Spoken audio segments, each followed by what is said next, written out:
Good morning बच्चों।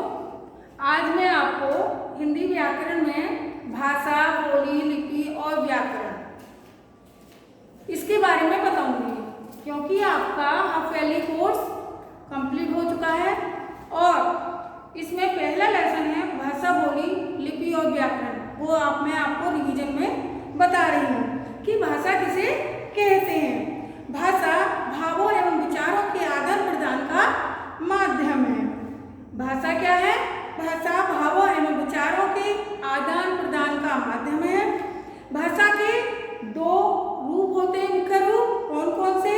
मौखिक भाषा और लिखित भाषा। तो नंबर मौखिक भाषा किसे कहते हैं? जब मनुष्य बोलकर अपने विचारों को दूसरों के सामने प्रकट करता है और दूसरे उन्हें सुनकर के समझते हैं, तो ये भाषा का मौखिक रूप कहलाता है।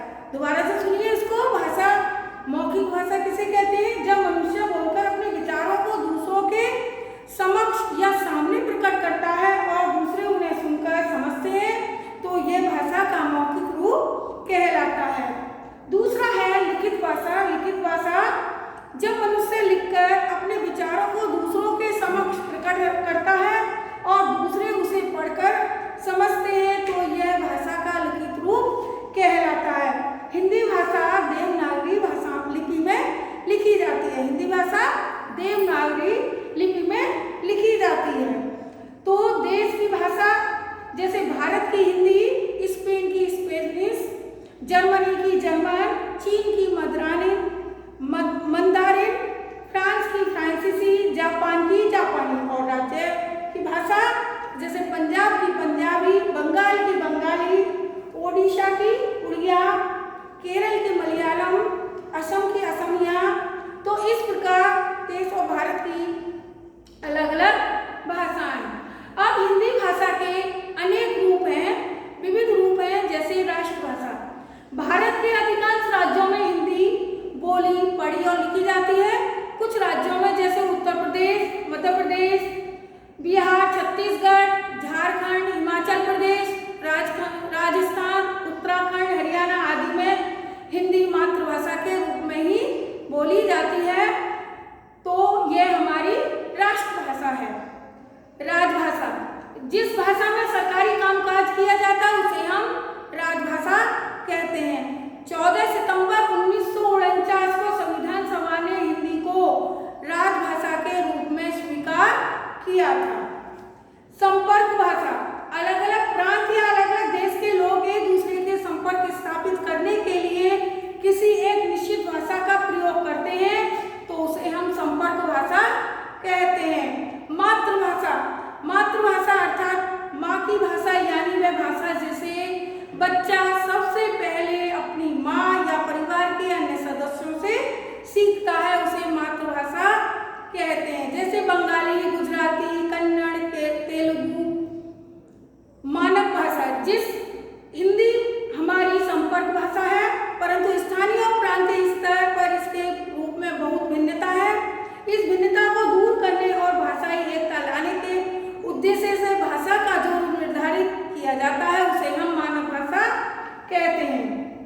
तो अब यहाँ पर मैं आपको बोली, ये तो आपकी भाषाएं हो गई। अब है आपकी बोली। बोली किसे कहते हैं? भाषा के क्षेत्रीय रूप को हम बोली कहते हैं। बोली देश के एक सीमित क्षेत्र में बोली जाने वाली वह भाषा है जिसका अपना साहित्य नहीं होता है, अपनी लिपि नहीं होती है, जैसे ब्रज, मैथिली, भोजपुरी। इसके बाद लिपि। भाषा का मूल रूप होता है, भाषा का मूल रूप है मौखिक है। बोली जाने वाली ध्वनियों को स्थायी रूप प्रदान करने के लिए कुछ चिन्ह निश्चित किए गए हैं, जिन्हें चिन्ह, ये जो चिन्ह होते हैं वो लिपि कहलाते हैं। तो कहने का मतलब है कि किसी भी भाषा के वर्णों के लिखने की विधि जो होती है वो लिपि कहलाती है। और हिंदी भाषा देवनागरी भाषा में लिखी गई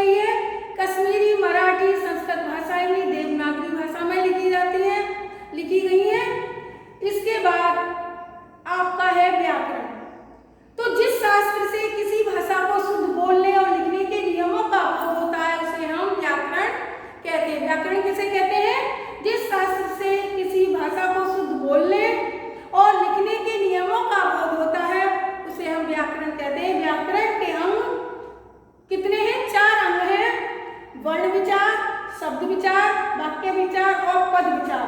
वर्ण विचार में भाषा की सबसे छोटी इकाई अथवा वर्ण है। इकाई क्या है? अक्षर अथवा वर्ण है। इस भाग में वर्णों के प्रकार, भेद, उच्चारण और उनके प्रयोग के बारे में विचार किया जाता है। शब्द विचार में वर्णों के मेल से शब्द बनते हैं। इस भाग में शब्दों के भेद, उत्पत्ति, रचना आदि के विषय में विचार किया जाता है। इसमें वाक्य विचार में शब्दों से वाक्य बनते हैं। इस भाग में वाक्यों के भेद, रचना और विराम चिन्ह के बारे में।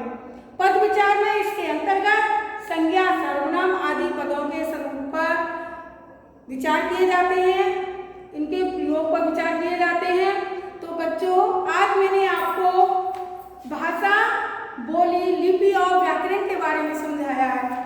तो बच्चों, इसे आपको समझ में आ गया होगा और इसे अच्छी तरह से आप इसका रिवीजन कर लेना।